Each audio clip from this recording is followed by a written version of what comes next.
Pues bienvenidos a un episodio más de Reinventándonos Podcast, un podcast donde invitamos a personas que se están enfrentando a un cambio organizacional o bien nos están dando herramientas para reinventarnos hoy para el futuro. Pues el día de hoy tenemos a Natalie Restrepo, que ya había estado con nosotros en la sección de Win of Change, en la sección de Food. Pues Natalie, pues nos va a estar, estamos hablando de todo el food design, es una experta también en innovación, también es una emprendedora pues, ya hace tiempo, dirige Crowd Food Studio, que también nos va a contar un poco de ello. También está en Centro, una escuela de diseño en Ciudad de México muy reconocida. Y pues nada, pues muchas gracias por estar aquí, gracias por aceptar la invitación, Natalie. Ay, muchas gracias, Luis. Como te decía, feliz de estar acá. Siempre es súper interesante estos podcasts y la vez pasada nos quedamos con mucha conversación por delante, entonces qué bueno que abrimos este espacio. Y sí, de hecho, hay como varios temas ahí pendientes y lo bueno yo creo que pues que se va llevando la práctica y eso es lo interesante, ¿no? Así Eh, es. pues empezamos con un check-in round como es tradición en este podcast para estar presentes y pues me gustaría pensar, bueno, ¿a qué no has renunciado en esta pandemia? ¿Qué es lo que ha sido como que lo has cuidado mucho a lo largo de esta pandemia? A ver, un poco como mis relaciones a distancia. O sea, Ok. como te decía, yo soy colombiana, vivo pues mucho tiempo, hace muchos años fuera de México, entonces siempre mis relaciones con mi familia, con mis amigos, habían sido a distancia, entonces ya tenía como este hábito de, pues no sé, hablar, videollamadas, Zooms, como ese tipo de cosas, mensajes de texto.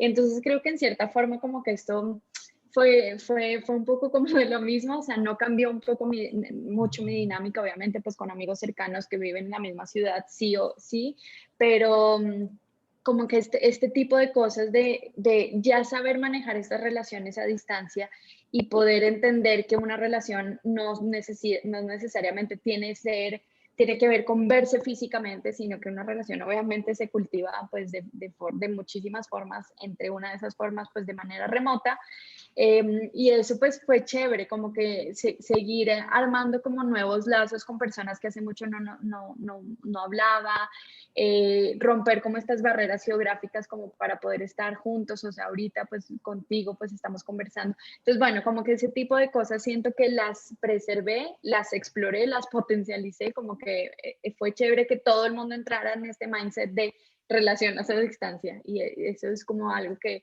he valorado mucho y pues que me ha dado muchísima paz mental en estos meses. Wow. Pues, pues yo algo también un poquito así como que buscar la salud mental y no renunciar a las cosas que podemos controlar y dejar de lado lo que no podemos controlar, ¿no? O sea, quitarnos, oye, pues cuándo va a acabar esto, no sé, igual si alguna otra cosa que no depende de mí no se da, pues no pasa nada, dije, pero bueno, al menos en mi zona de control, como seguir moviendo así los pies, ¿no? Seguirse vivo y eso nos da paz, ¿no? Entonces creo que eso así ha sido. Creo que este año va a seguir, o sea, qué es lo que sí puedo controlar, cómo podemos seguir en esa línea. Eh, y definitivamente, oye, pues no lo puedo controlar o está en mi zona de influencia, quizás después pueda, pueda hacer algo, ¿no? Pero ahorita no tratar de dar o correr de más, ni tampoco echarse a la hamaca, ¿no? Entonces, mantener ese balance, creo que ha sido clave, ¿no? De acuerdo.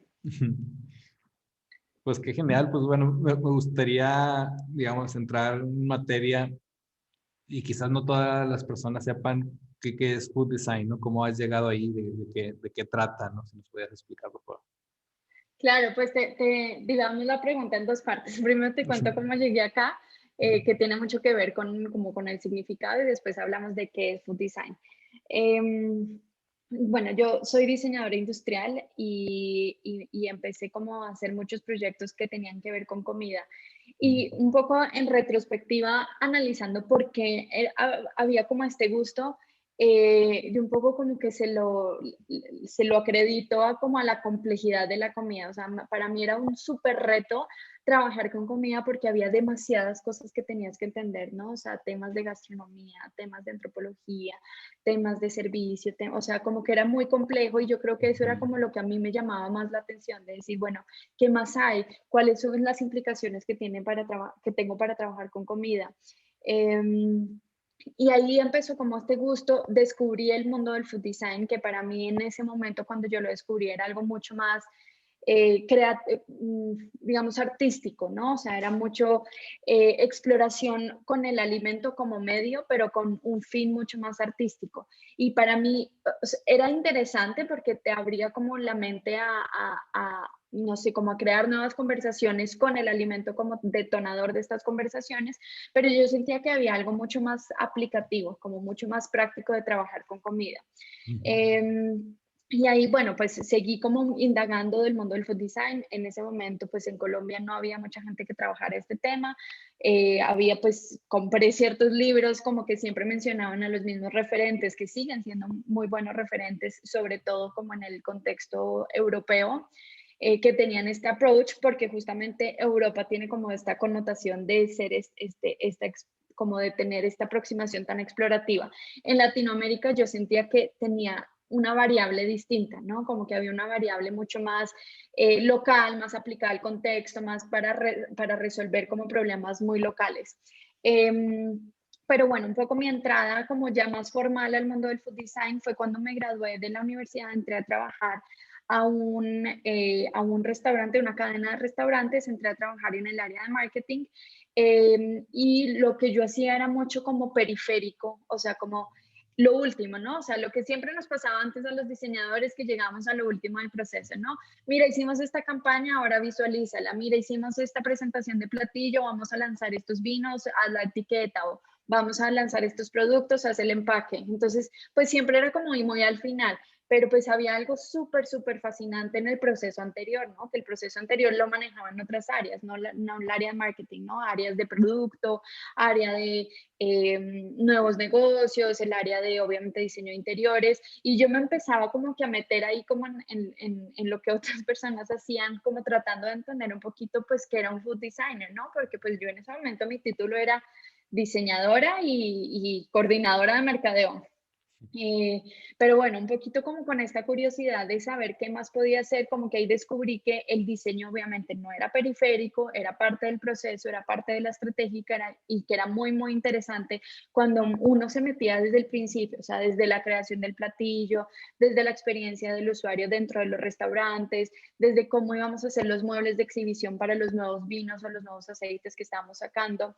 Entonces ahí como que ya descubrí el gran valor que tiene el diseño en esos procesos.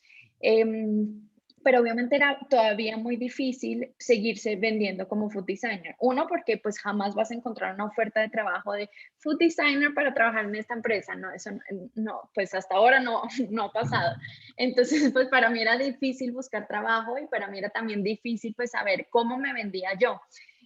Si yo quería trabajar en diseño y comida. Entonces ahí tomé la decisión de, digamos, oficializarme un poquito más con una maestría y me fui a hacer la maestría en Francia que se llama Diseño de Nuevas Prácticas de Alimentación, que eso también fue un gran reto porque pues encontrar una oferta académica tan específica no era tan fácil. Hay muy, muy poquitas universidades en ese momento, creo que había por ahí 2, 3 másters que se estaban abriendo, o sea, que eran las primeras generaciones en food design, específicamente en Europa. En el resto del mundo, pues no había muchas cosas. Entonces, bueno, decidí irme a estudiar a esta escuela, que fue súper chévere porque la escuela es una escuela muy aplicada, o sea, no era tan artística, es una escuela más de diseño, más de negocios, y un poco el foco de cómo ellos aplicaban el food design era entender los retos que tiene el sistema de la alimentación en diferentes aspectos y cómo el diseño puede empezar a transformar y a generar soluciones para esos retos. Entonces era algo súper, súper aplicado, no era tan explorativo, no era tan artístico,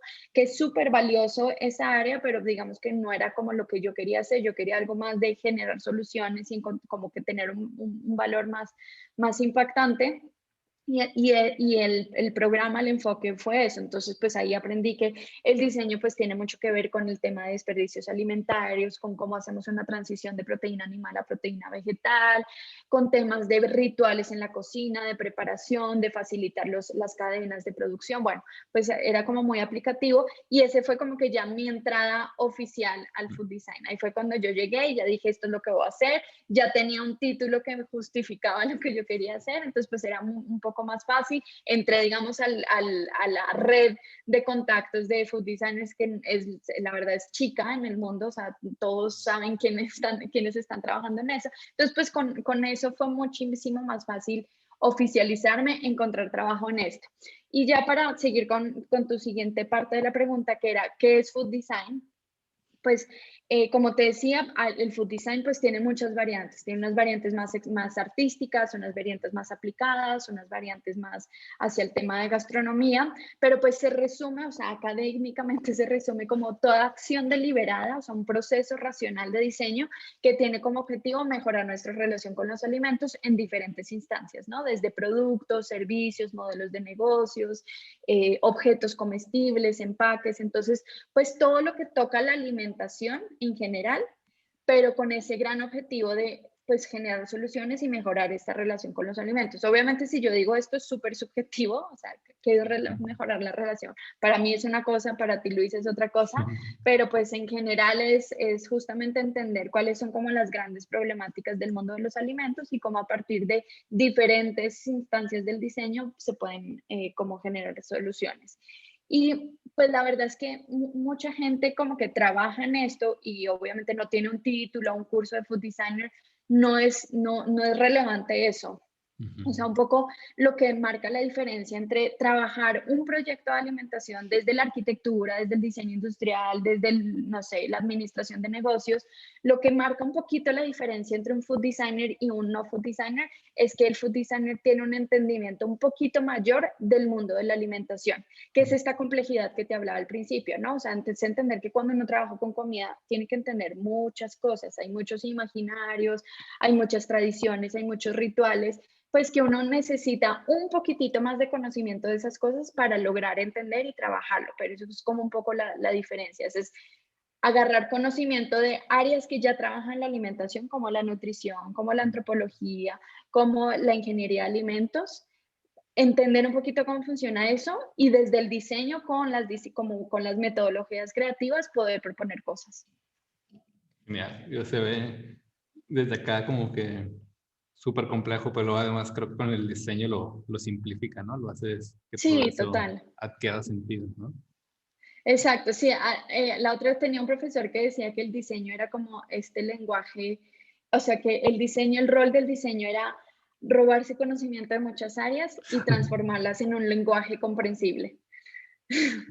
Perfectamente bien dicho, ¿no? Creo que exactamente, ¿no? Creo que eso es lo que nos ayuda a ponerlo en lenguaje de a pie, en lenguaje de la Sí, calle total. normal, ¿no? Ajá, exacto. Y en ese sentido, digo, me gustaría, pues comenzaste todo este emprendimiento, consultoría de Crowd Food Studio, y igual es literalmente lo que viene ahí en LinkedIn porque me llamó mucho la atención, que creo que es como que toda la aplicación de lo que acabas de decir a tu consultoría, ¿no? Dice, en nuestra metodología, los consumidores participan en cada etapa del proceso con una constante retroalimentación para que podamos probar y aprender, equivocarnos y corregir, movernos ágilmente, pero siempre experimentando, ¿no? Pues me gustaría saber bueno, eso funciona, cómo lo llevas, cómo está llevando, por ejemplo, ahorita también a consultoría remota, ¿no? Si, por ejemplo, ahorita decíamos un restaurante vasco, catalán o antoquiano ahí, o alguna otra parte, ¿no? De Ciudad de México, ¿cómo es que llega contigo? ¿Cómo es que tú le ayudas, le apoyas? Buenísimo, sí. Pues te Ujú. cuento un poquito de la razón por la que nació Crowd. Crowd nació, pues, es un proyecto que tenemos yo y mi socia Julia Varela, que es argentina, pero vive en España. Y la idea era como justamente nos dimos cuenta que había una gran falencia, o sea, en las consultoras de alimentación hay empresas que son muy, muy fuertes en el tema de investigación, reportes de tendencia, análisis de señales de cambio, y hay empresas que son fuertes en diseño de producto, en diseño un poco como de cosas más tangibles. Sí. Y un poco lo que nosotros queríamos hacer era unir estas dos partes como de la cadena, o sea, ser fuertes en investigación y ser fuertes en soluciones. Julia, mi socia, ella es nutrióloga y especialista en marketing, ha trabajado por muchos años detección de tendencias en muchas empresas, de reportes de tendencia, es como muy hábil detectando señales de cambio y analizando también comportamientos de consumidor. Y yo pues por mi lado, obviamente tengo una parte, un bagaje de investigación, porque pues es como diseñadora, sí o sí lo tienes que hacer, pero pues un poco mi fuerte era más en la parte de diseño de productos y servicios. Entonces nos unimos las dos y dijimos, uno de nuestros pilares justo tiene que ser, uno, como lo ágil de los procesos, y ya te explico un poquito por qué, y dos, tocar base siempre con consumidores. Entonces, el segundo punto, que es la parte como el pilar de siempre, siempre tocar base con el contexto real, es ¿por qué? Porque eso es una de las grandes, grandes falencias de la innovación en alimentos, y de hecho por eso es tan importante hablar de diseño y de diseño centrado en el usuario en el mundo de los alimentos. ¿Por qué? Porque uno parece súper obvio cuando yo te digo, pues la comida está hecha para la gente y está pensada en la gente. Parecería que todo funciona así, pero la verdad no es así. No es así. Y es difícil y es raro entenderlo porque la comida, o sea, el mundo de los alimentos y bebidas, siendo tal vez la industria más grande del mundo, es raro que el diseño todavía no haya llegado porque pues las decisiones se toman como por otras razones. O sea, si vamos a ver en la práctica, pues en la industria de comida las decisiones se toman o porque hay una máquina nueva, o porque vamos a reducir costos, o porque queremos aumentar el mercado, porque vamos a cortar la cadena de producción, de distribución. O sea, son como decisiones muy corporativas, muy basadas en el negocio, muy basadas en un Excel Sí. y no en las personas. Y eso lo que hace es que obviamente pues estemos viviendo todas estas implicaciones graves de enfermedades cardiovasculares, enfermedades ligadas a los hábitos alimenticios, ¿no? Diabetes, y bueno, todo lo que estamos viviendo, específicamente en México, pues siendo uno de los casos más críticos. Y esto, pues, ¿por qué pasa? Pues porque no estamos tomando las decisiones centradas en las personas, en los consumidores. Hay como un desligue completamente lejano entre lo que pasa en el contexto real, cómo la gente come, cómo la gente cocina, cuáles son las prácticas, cuáles son los rituales y lo que la industria está haciendo. Entonces, pues obviamente lo que nosotros queríamos hacer es justamente como abrir o sea, cerrar esta brecha, justamente teniendo mucho más cercanía al consumidor, más que cercanía a los objetivos corporativos, digamos, que son valiosos y se tienen que meter en el proceso, pero pues parte como del pilar de Crowd es justamente eso, es decir, que el tocar base con consumidor no significa hacer reportes de tendencia, leer lo que Mintel está diciendo, porque muchas empresas están basando sus estrategias de innovación bueno, no sé, en reportes grandes de tendencias globales, en estas macro tendencias gigantes, ¿no? Que pues son bastante evidentes, ¿no? O sea, todo el mundo sabe cuáles son estas macro tendencias, pero es muy difícil entender cómo estas macro tendencias se adaptan al contexto mexicano, al contexto colombiano, al contexto español, o sea, hay una proporción muy, muy distinta y tiene que ver con esa misma complejidad de la comida que te mencionaba, que la comida es algo muy íntimo, o sea, es el único material que se convierte en nosotros mismos. Cuando yo me como una galleta y está mala, pues ya, o sea, no la puedo volver, mejor dicho, no es como que, no, como si me compro un celular y no me gustó y lo vendo, lo devuelvo, no, o sea, esto ya tiene un gran impacto. Entonces, cuando hablamos de comida, hablamos de un nivel de intimidad tan, tan grande que hay muchas cosas que se tienen que respetar y hay muchas cosas muy, muy personales también, o sea, hay razones de a mí me gusta la coliflor, posiblemente no tenga nada que ver con el sabor, ni la textura, ni el olor, sino me gusta la coliflor porque mi abuela me la daba, no sé. Entonces, hay muchas cosas que se tienen que entender no desde lo global y de estas tendencias y de lo que está pasando en otros países, sino desde lo personal, desde lo local, desde como un estudio bastante etnográfico. Entonces, eso es como uno de los grandes pilares que tenemos en Crowd, de estar entendiendo como toda esta evolución de los comportamientos desde las personas y no desde algo muy global y muy de arriba, ¿no? Y lo otro que preguntabas era como en la práctica cómo vivimos eso, o sea, cómo hacemos, cómo lo bajamos a la realidad. Pues mira, uno de los factores interesantes es que Julia está en España, yo estoy en Latinoamérica y tenemos como esta mirada europea y entiendo. digamos Estados Unidos y Latinoamérica, yo estando desde México. Entonces, chévere porque muchas de las cosas que yo te digo, le digo, Juli, mira, esto estoy viendo que está pasando acá, ella me dice otra cosa, después 2 meses después yo lo empiezo a ver acá. Entonces es chévere porque tenemos como que esta mirada que cubre pues una gran parte de por lo menos de la industria occidental. Entonces eso como que enriquece mucho el proceso de tener una mirada muy global.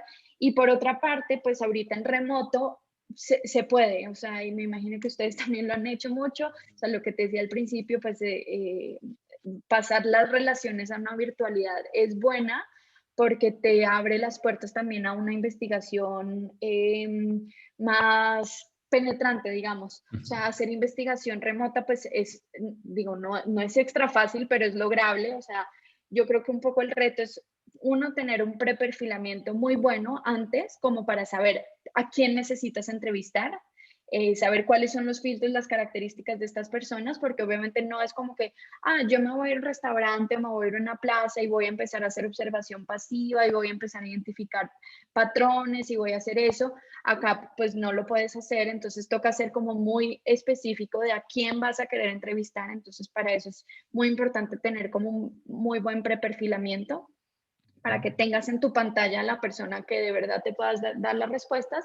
Y por otro lado, es toda la investigación por el comportamiento digital de la gente o en redes sociales, que yo pues trabajo mucho con marcas de comida y la gente afortunadamente publica mucho, o sea, es un contenido muy frecuente para las personas, ¿no? O sea, le tomo una foto a la hamburguesa que pedí, qué estoy cocinando, con quién estoy cocinando, qué hay en mi refri, cuál fue mi viaje al supermercado. O sea, hay mucha gente que publica contenido en relación a la comida, entonces hacer investigación por redes sociales es bien entretenido, es bien fácil porque hay mucho contenido y puedes empezar pues a analizar hábitos muy chéveres, ¿no? O sea, hay mucha gente que publica, o sea, que publica su ida al supermercado y te dice, mira lo que me encontré y te cuenta.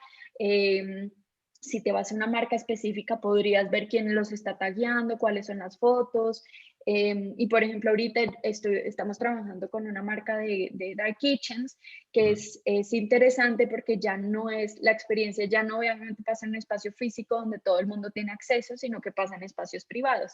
Y era bien difícil antes hacer observación en espacios privados, ¿no? Tenías que ir a la casa de las personas, como que romper ciertas barreras de confianza para que te dejaran entrar a las casas, pues ahorita es más fácil porque pues lo haces, le pides a la gente que te muestre el refri, solamente con las fotos que la gente publica de cómo le llegó el producto, de la noche de película con pizza, entonces tú ya vas entendiendo como el análisis de, mira, así es el contexto, mira, pasan la pizza a un plato, o no sé, les llega el ramen y se lo comen en el empaque o se lo sirven en un plato. ¿Cuáles son las ocasiones de consumo? De pronto te ponen una foto con la compu al lado, entonces tú dices, mira, esto es como un producto de conveniencia, rápido, que la gente va a querer tener cerca la compu, entonces no te puedes salpicar, no se puede regar en tu teclado, pero por otro lado ves otros contextos de noche de cartas con los amigos, un vino y unas tapas, ¿no? Entonces también empiezas a entender como lo que pasa en estos espacios privados a través como de esta investigación remota. Entonces ha sido bien interesante como aplicar estas dos cosas. Wow. Sí, me emociona mucho y también muy de acuerdo. De hecho, de acá lo vemos mucho. Mucho nuestro post de este año fue anti-trends, ¿no? Como que decir, si no tienes una estrategia, los trends no pueden ser tu estrategia. Sí, Eh, sí, total. y hay mucha moda, me imagino que ahora mismo en las comidas aún más, ¿no? O sea, que digan, oye, aquí están haciendo esto, ahí están haciendo lo otro, va a funcionar a fuerza esto, si lo aplicamos aquí, venga, vamos a hacerlo ya de una vez, ¿no? Creo que Sí. eh, pasa un montón. Eh, Sí, pasa muchísimo. Pasa muchísimo que dicen, mira, el plan B este está, no sé, es tendencia y claro, obviamente sí hay una clarísima línea marcada del plan based, pero pues tienes que saber cómo lo haces, ¿no? Tienes que saber si lo haces como una alternativa, tienes que ver si lo haces directamente desde el mundo de las plantas. O sea, hay demasiadas como direcciones de cómo hacer las cosas y no significa, vamos a hacer otra hamburguesa vegana. No, porque posiblemente nadie coma hamburguesa. ¿no? O sea, en la casa, por ejemplo, o sea, la hamburguesa, pues no sé, es algo social, es algo diferente. Entonces, la forma de utilizar los productos también es bien distinta. Sí, exactamente. Y aquí me vuelve como una pregunta. Bueno, estamos entrando, como decías, a las casas, y al final es muy bonito, hasta hace poquito lo supe, que la palabra hogar viene de la palabra hoguera, ¿no? Que los romanos era muy común juntarse alrededor de la hoguera y hacer la comida, ¿no? Entonces la vida se hacía en la cocina, ¿no? Muchos de los romanos pues tienen muy buena comida también. Eh, y de hecho por eso dicen, bueno, huele a leña de otro hogar, ¿no? Huele a leña de que has estado en Mm, otra casa, ¿no? ajá. Entonces, pues la comida es parte así de nosotros, ¿no? ¿Cómo crees que el food design cómo puede cambiar o puede aportar a nuestras vidas, ¿no? Digo, en esto que estamos viviendo, que también estamos viendo hacia las casas, no sé si también empieza a ver cómo se meten las grandes marcas o empresas pequeñas al mundo a nuestras casas, ¿no? Si también se abre una posibilidad de una economía circular o cómo pueda, digo, te llevamos justo de los trends, pero cómo esta realidad la estás viendo tú, cómo tú lo puedes explicar un poco. Sí, pues mira, el food design yo lo veo como la herramienta que va a hacer las transiciones más sencillas. Hay Ujú, muchos retos, o ujú, sea, sabemos que tenemos que comer de forma diferente. Sabemos que hay muchos ingredientes nuevos que van a entrar a nuestras dietas, hay otros que van a salir, hay nuevos espacios para consumir, o sea, ahorita, pues, por ejemplo, las casas se volvieron el gran espacio de consumo y obviamente va a haber una evolución interna de cómo diseñamos las casas en torno a la comida. O sea, hay como muchas cosas, muchas transiciones que se tienen que hacer sí o sí, porque sabemos que pues hay unos retos muy grandes de alimentar no sé cuántos millones de habitantes, de reducir el impacto ambiental que tienen muchas producciones alimentarias, etc. Entonces, hay un reto de hacer transiciones. Lo que pasa es que estas transiciones, como te decía, en la comida son extra difíciles. O sea, decirle a alguien que ha comido toda su vida carne, ya no vas a comer carne, no lo puedes hacer. O sea, no basta con hacer una hamburguesa, no basta con llenar el supermercado de productos vegetarianos o veganos porque la gente no entiende cómo lo tiene que hacer, cómo se va a comportar en el momento que yo vaya a comer a la casa de mi abuela y le diga no voy a comer carne. O sea, hay, hay muchas preconcepciones y muchos obstáculos para que la gente haga esas transiciones. Totalmente entendible y es lo que hace divertido el food design, ¿no? O sea, el food design entiende estos hábitos, entiende estas prácticas, entiende también los retos y diseña poco a poco diferentes rituales de consumo que van haciendo estos cambios. Entonces, yo creo que justamente el valor del food design como en nuestra relación con la comida o en esto como que tú hablabas de cómo construimos, por ejemplo, un hogar alrededor de la comida, pues el rol es justamente diseñar con una fórmula de 90% familiaridad, 10% disrupción. O sea, no, en comida es bien difícil hablar de una innovación disruptiva, una innovación revolucionaria, o sea, porque te vas a tardar tiempo. Entonces, justamente el food design lo que hace es como marcar esta escalerita hacia donde tú vas a llegar, es tener clarísimo dónde vas a llegar, cuál es la visión que quieres construir, cuál es la categoría, que esto posiblemente te lo dirían estas tendencias, estas trends grandes, pero pues de acá a que llegues allá tienes que ir poquito a poquito, ¿no? Entonces es diseñar como esta estrategia incremental a partir de lo que conocemos, o sea, este 90% de familiaridad y irla cambiando poquito a poquito. Entonces, por ejemplo, si vamos a meter un nuevo ingrediente, vamos a meter, no sé, algas a nuestra dieta cotidiana. Las algas, pues, no sé, en México no es tan común, no hace parte de las recetas tradicionales, se podrían empezar a reemplazar ciertas cosas, pero entonces yo tengo que empezar poco a poco a familiarizarme. Hay un proyecto que me encanta, que no me acuerdo él o la diseñadora, pero es como un set de juguetes para niños. O sea, normalmente ya ves que a los niños se les da como el peluchito de la zanahoria, de la berenjena, de la manzana, y ellos empiezan a relacionar un poquito como con la comida a partir de un juego. Eh, esta colección de juguetes es como un microbio, una bacteria, una lombriz, un insecto, como porque justamente esas son las cosas que van a ser parte de nuestro imaginario de lo que es comestible o no es comestible. Entonces, pues como desde ese tipo de cosas, de no necesariamente diseñar un producto alimenticio, sino empezar a crear un imaginario del futuro de la comida desde un juguete, desde crearle como al niño digamos, el universo de, ah, mira, esto puedes comer, esto no puedes comer, porque obviamente pues eso es construible y es muy cultural, o sea, mi universo de lo que es comestible o no es comestible es completamente variable. Para mí, pues, es cierto, y romper esas barreras es complicado. Entonces, se puede hacer desde una cosa que no tiene nada que ver con comida, o sea, con juguetes, Ujú.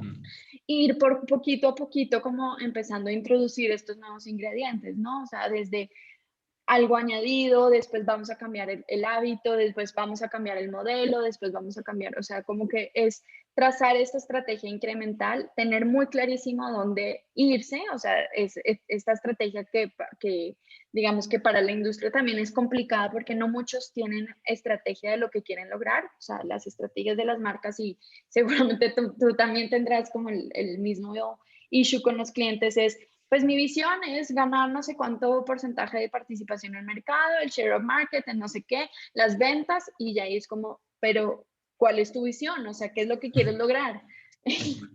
O sea, ¿cómo ¿Cómo quieres vamos a que te llegar ahí? persigan? Sí, exacto. O sea, más allá de un número, más allá de una participación en el mercado, en qué te quieres convertir?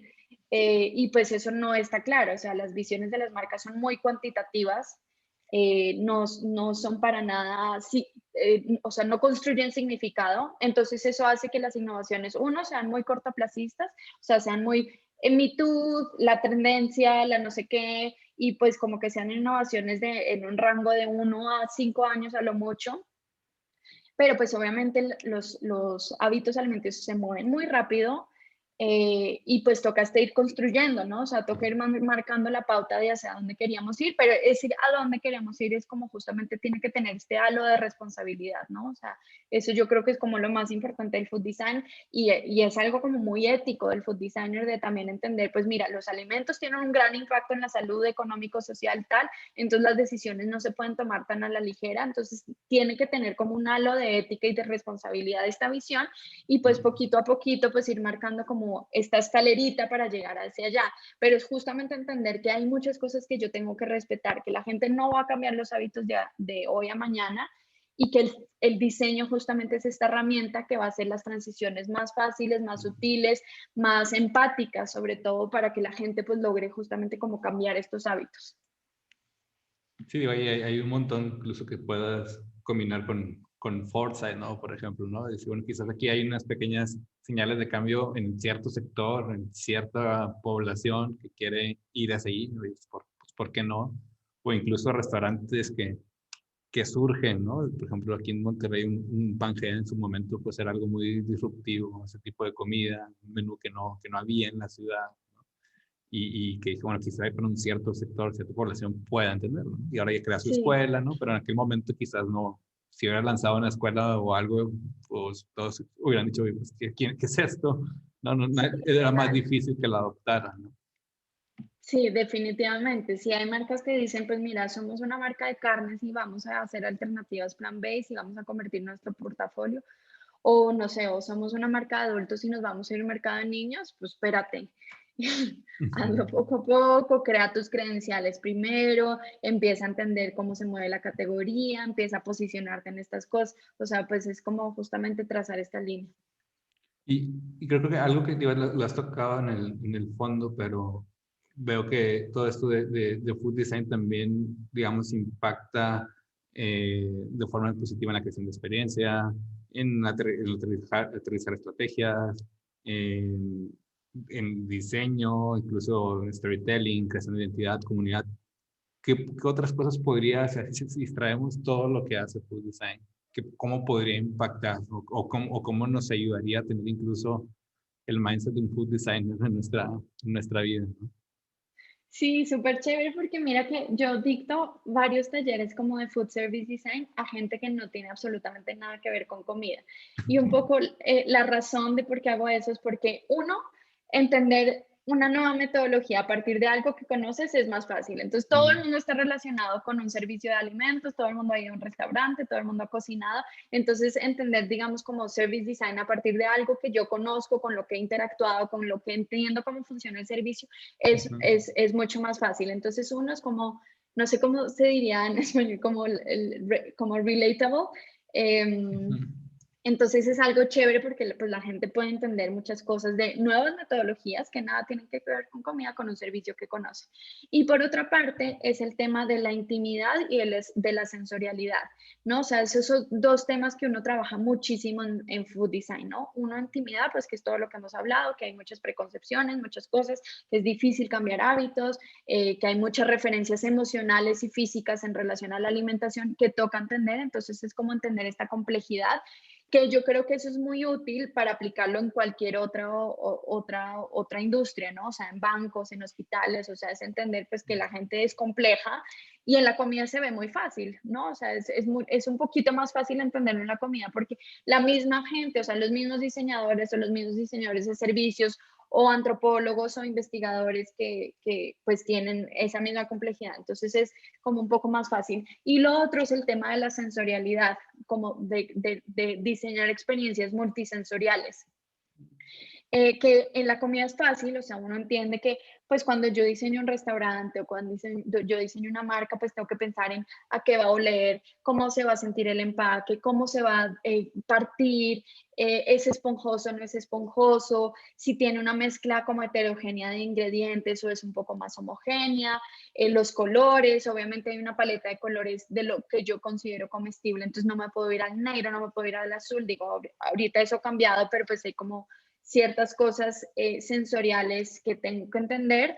Y en comidas, digamos que es un poco más evidente trabajarlo, pero esa misma comprensión de la sensorialidad de una experiencia, pues es chévere mirarla como cuando yo estoy diseñando, no sé, un banco, cuando estoy diseñando una aplicación, cuando estoy diseñando ropa, o sea, como que es entender justamente que las experiencias, uno, se tienen que vivir como en multicanales y multisensoriales también. Entonces, pues es chévere como de entender, por ejemplo, no sé, uno está acostumbrado a que una marca pues se representa muy bien en la personalidad, los valores, los colores, la tipografía, como que son cosas. Pero ¿qué pasaría si nosotros también hiciéramos manuales de marcas sensoriales, ¿no? O sea, que ya existen en muchas marcas, ¿no? Pero pues si se volviera como algo interesante, sobre todo ahorita, pues que estamos viviendo como una era omnicanal, donde hay un offline y un online todo el tiempo, entonces pues no solamente voy a vivir cosas online, perdón, sino que voy a tener referencias a un mundo presencial y ese mundo presencial tiene que ver con cosas sensoriales, o sea, un ejemplo de comida que a mí me pareció chévere y ha sido uno de los cambios que he visto es el tema de los deliveries, ¿no? Antes pues digamos que el foco era en restaurante y toda la experiencia sensorial. Y la experiencia de delivery pues era empacarlo y que llegara bien. Y ahora un poco el reto y sobre todo en las dark kitchens o de crear estas experiencias se ha vuelto muy sensorial, que ha sido súper interesante. O sea, entendieron que la música, por ejemplo, no sé, la otra vez pedí un vino que te viene como con un codiguito de Spotify y tiene una playlist que está inspirada, digamos, en lo que representa el vino, en Wow. como en el cuerpo del vino, el mood del vino, lo que como que se lo dieron a ciertas personas como pues que sabían un poquito de vino, lo tomaban y empezaban a identificar un poquito el mood y te hacen una playlist. Entonces está súper chévere porque es como esta experiencia sensorial que tiene que ver con la comida, que se inspira de la comida, pero que te da otros inputs. Y eso pues podría pasar en otros ámbitos, no necesariamente con comida. Entonces yo creo que lo interesante de un food designer es, uno, entender la complejidad de las decisiones, entender la intimidad de lo que uno compra o de lo que uno usa o de lo que uno consume, y por otra parte la parte sensorial de las experiencias. Pues sí, me iba trasladando oye, qué genial probar ese vino, solo también mucho mezclarlo también obviamente con lo que comes, pero también con el ambiente que vas creando, ¿no? Sí, Se total. antoja un bosa, se antoja un yacecito, se antoja algo, Ajá. y todo gira alrededor del vino, ¿no? Sí. Sí, muchas veces estás tomando el vino y pones una playlist y dices, uy, esto como que no, No le queda. no va con el mood, ¿no? O sea, como Exacto. que, no sé, estás tomando un vino muy fresco y estás oyendo como, no sé, algo pesado y así. Y justo, a mí me pasó justo que he pedido varias veces estos vinos y para el 31 de diciembre pedí, estaba en la casa de mi cuñado y teníamos una playlist diferente. Y empezamos y dijimos, va, pongamos esta playlist a ver qué tal está. Estaba buenísima, como que hizo el mood perfecto que queríamos. Y pues ninguno sabía que quería poner esa playlist, pero justamente como que estos inputs te logran cerrar y te logran como redondear la experiencia. Sí, sí, sí, pues ¿dónde podemos seguir más tu trabajo de CrowdFood Studio? No sé si van a hacer algún evento, no sé, alguna masterclass abierta, ¿dónde podemos seguirte la pista? Súper. Pues mira, con Crowd hemos estado sacando a lo largo de las últimas semanas tendencias para el 2021. Bueno, más que tendencias, análisis y como señales de cambio, para no hablar de la palabra que no queremos mencionar. Pero bueno, fue como que un gran análisis que hicimos de los cambios que vimos el año pasado y los cambios que vemos para este año. Y Ok. vamos a sacar un ebook. Entonces, si se quieren inscribir al newsletter, todas las semanas estamos sacando contenido y entonces, pues está interesante. Al final vamos a hacer un ebook. En cada uno de los newsletters pueden consultar los anteriores. Entonces, pues ahí como que tienen una secuencia de lectura. Y con Crowd, pues vamos a empezar a sacar, pues llegamos, digamos, a oficializar. Todavía no hemos lanzado como oficialmente la agencia. Ya tenemos algunos proyectos, pero digamos que estas semanas, o sea, a finales del año pasado y a principios de este, fue más como de crear contenido. Pero pues la idea es sacar uno, pues seguir con estos newsletters de diferentes temas, eh, sacar algunos ebooks de como de unos temas que ya tenemos mapeados que pueden ser muy interesantes y que estos ebooks pues estarían descargables en la página. Y por otro lado, pues vamos a empezar a sacar como unos workshops, ¿no? O sea, unos workshops que obviamente van a estar como a la medida de clientes específicos, pero queremos también tener como una biblioteca de otros workshops de temas que son como muy relevantes, que serían como unos talleres muy pequeños, muy aplicables para solucionar ciertas cosas. Entonces, pues la idea es justamente tener esto, pues obviamente en paralelo a todo el tema de consultoría que vamos a estar haciendo, ¿no? Entonces, pues sí, o sea, tenemos como la generación de contenido en newsletters, los workshops que vamos a estar sacando y ya, pues el tema de trabajo de la agencia, que es la consultoría. Qué genial, pues ahí le seguiremos la pista. Y por último, Sí, seguro. pues ¿qué te mueve a ti a futuro? O sea, ¿qué es lo que te gustaría que el futuro del trabajo tuviera un twist?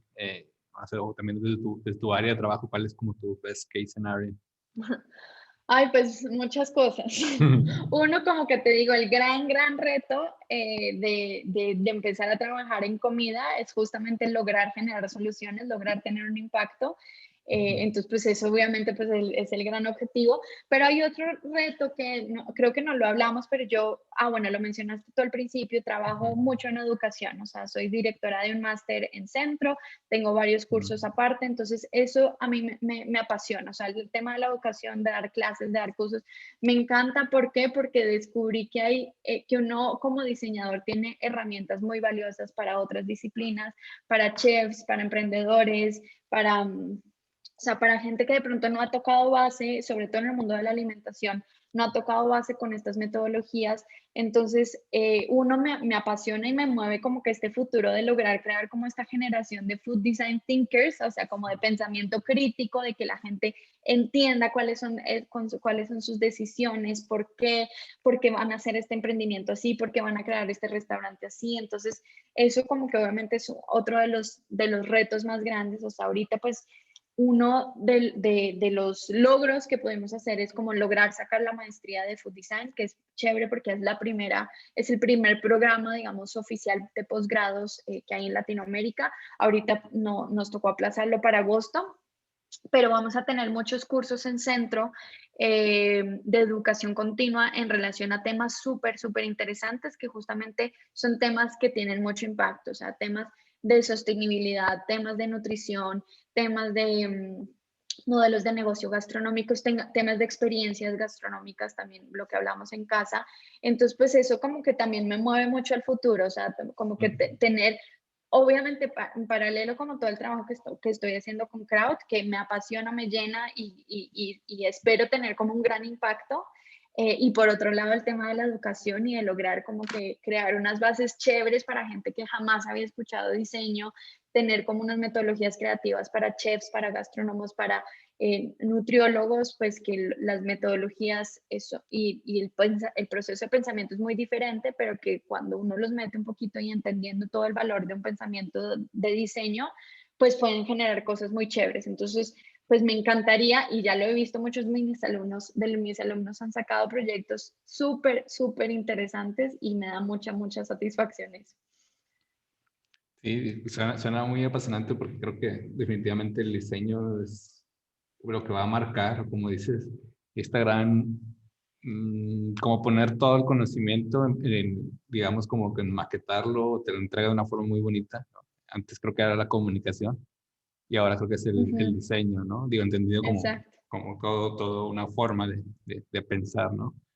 Y creo que hay mucha área de oportunidades, yo creo que sí, y creo que una de las cosas que vale la pena es simplificar, ¿no? Descomplicarnos más. Creo que el diseño ahí tiene un montón que hacer. Entonces, seguro, pues ahí estaremos y seguramente ahí nos veremos.